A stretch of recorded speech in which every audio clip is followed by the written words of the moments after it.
क्या परमेश्वर का अस्तित्व है? क्या वास्तव में परमेश्वर है? Does God exists? सदियों से नास्तिक और आस्तिक इस महत्वपूर्ण प्रश्न पर बहस करते आ रहे हैं। लगभग हर किसी ने अपने जीवन में कभी न कभी यह सवाल उठाया है कि ईश्वर है या नहीं। आज के अध्ययन में हम इस बात को देखेंगे कि परमेश्वर के बारे में बाइबल क्या सिखाता है। सबों को जय मसीह।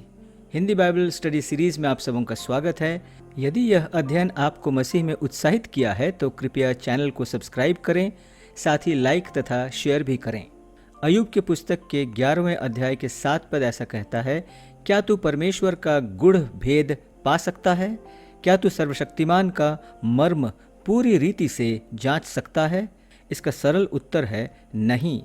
इसके साथ यशायाह उसके 40 अध्याय के 18 पद इस प्रकार से कहता है, तुम परमेश्वर को किसके समान बताओगे और उसकी उपमा किससे दोगे? ये दोनों पद यह दर्शाते हैं कि परमेश्वर अगम्य है, अर्थात हमारी समझ से बाहर है।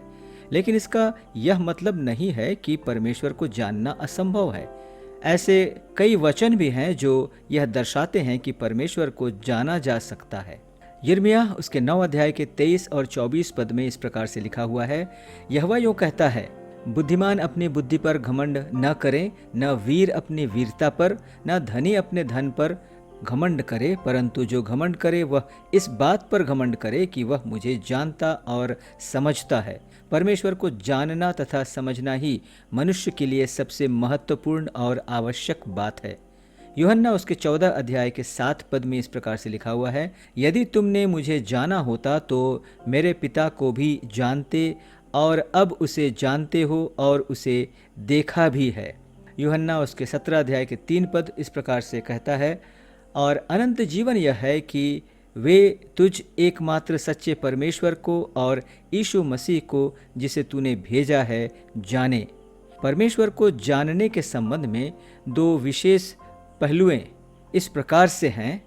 पहला, परमेश्वर असीमित है तथा हमारी समझ से बाहर है। दूसरा, लेकिन अगर हम चाहें तो हमारी सीमितता के सीमित दायरे में भी हम उसे जान सकते हैं। परमेश्वर को कैसे जाने? फरवरी 2009 में वैज्ञानिकों का एक समूह गॉड पार्टिकल की खोज के लिए प्रयोग करने के लिए शिकागो के फर्मी लैब में एकत्रित हुआ। गॉड पार्टिकल को हिग्स बोसॉन के रूप में भी जाना जाता है। भौतिकविदों का मानना है कि गॉड पार्टिकल एक विशेष उप परमाणविक कण अर्थात सब एटॉमिक पार्टिकल है जो यूनिवर्स में अन्य सभी कणों को एक साथ जुड़ने और द्रव्यमान या मास बनाए रखने की अनुमति देता है। संक्षेप में वे उस पदार्थ की खोज कर रहे थे जो अन्य सभी पदार्थों को प्रति पदार्थ या एंटी मैटर बनने से रोकता है। सभी परमाणुओं में प्रोटॉन, इलेक्ट्रॉन और न्यूट्रॉन होते हैं। इसके अलावा 17 उप परमाणविक या सब एटॉमिक कणों की खोज की गई है, जैसे 6 अनावेशित लेप्टॉन या अनचार्ज्ड लेप्टॉन्स, 6 आवेशित क्वार्क चार्ज्ड क्वार्क्स और 5 बलवाहक बोसन अर्थात फोर्स कैरिंग बोसॉन्स। उनका यह मानना है कि इन कणों को एक दूसरे से टकराकर वे कथित बिग बैंग की नकल कर सकते हैं। वे यह नहीं समझ पाते कि पदार्थ कैसे एक साथ आते हैं और अपनी अखंडता को बनाए रखते हैं। उनका सिद्धांत है कि गॉड पार्टिकल एक आवेशित कण अर्थात चार्ज्ड पार्टिकल है जो पदार्थ को एक साथ खींचता है। हालांकि वे स्वीकार करते हैं कि यदि उन्हें यह साबित करना चाहिए कि हिग्स बोसॉन मौजूद नहीं है तो उन्हें यह समझाने के लिए एक नया सिद्धांत बनाना होगा कि परमाणु कैसे पदार्थ में परिवर्तित होते हैं।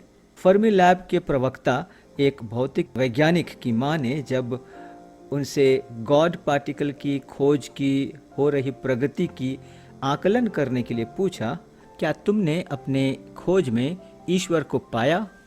इसका उत्तर बहुत ही सीधा सा, बहुत ही छोटा सा था, नहीं, क्योंकि वे गलत जगह अपनी खोज कर रहे थे।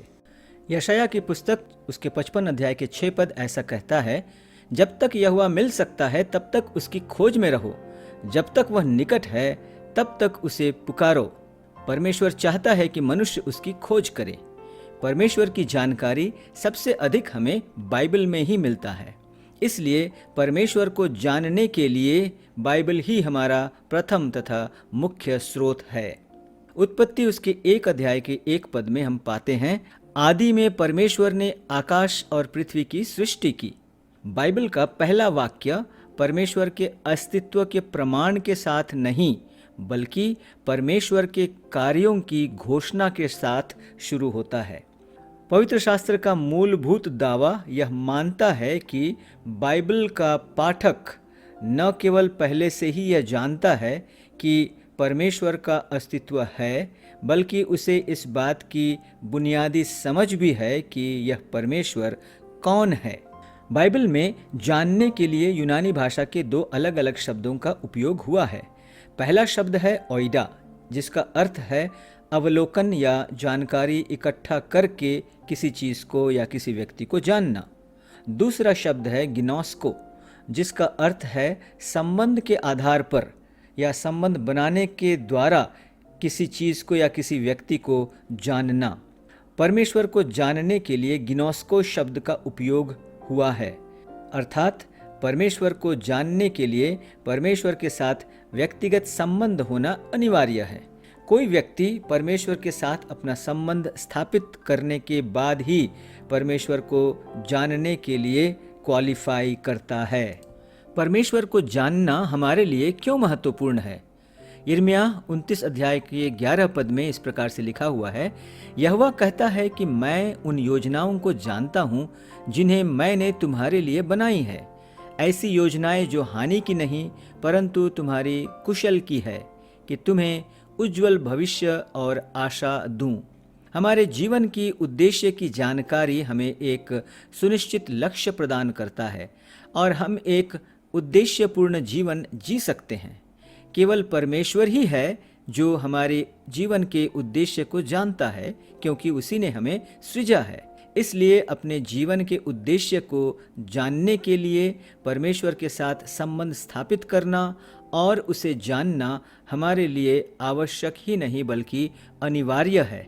परमेश्वर को कैसे जाने, इस विषय की चर्चा में मैं यहाँ 3 बिंदुओं को आपके सामने रखना चाहता हूँ। उसमें से पहला है ऑब्जर्वेशन या अवलोकन। भजन संहिता उसके 19 अध्याय के 1 पद में इस प्रकार से लिखा हुआ है, आकाश परमेश्वर की महिमा का वर्णन कर रहा है और आकाश मंडल उसकी हस्तकला को प्रकट कर रहा है। हमारे लिए परमेश्वर को जानना इसलिए संभव है क्योंकि परमेश्वर ने खुद को मनुष्यों पर प्रकट किया है। उसने उसकी सृजी गई वस्तुओं में खुद को प्रकाशित किया है। मानव इतिहास के अलग अलग समयों में उसने खुद को प्रकाशित किया है। जब हम इन सारी बातों को देखते हैं, उसे गौर करते हैं और उससे हम जानकारी हासिल करते हैं, ये हमारे लिए एक ऑब्जर्वेशन का चरण को पूरा करता है।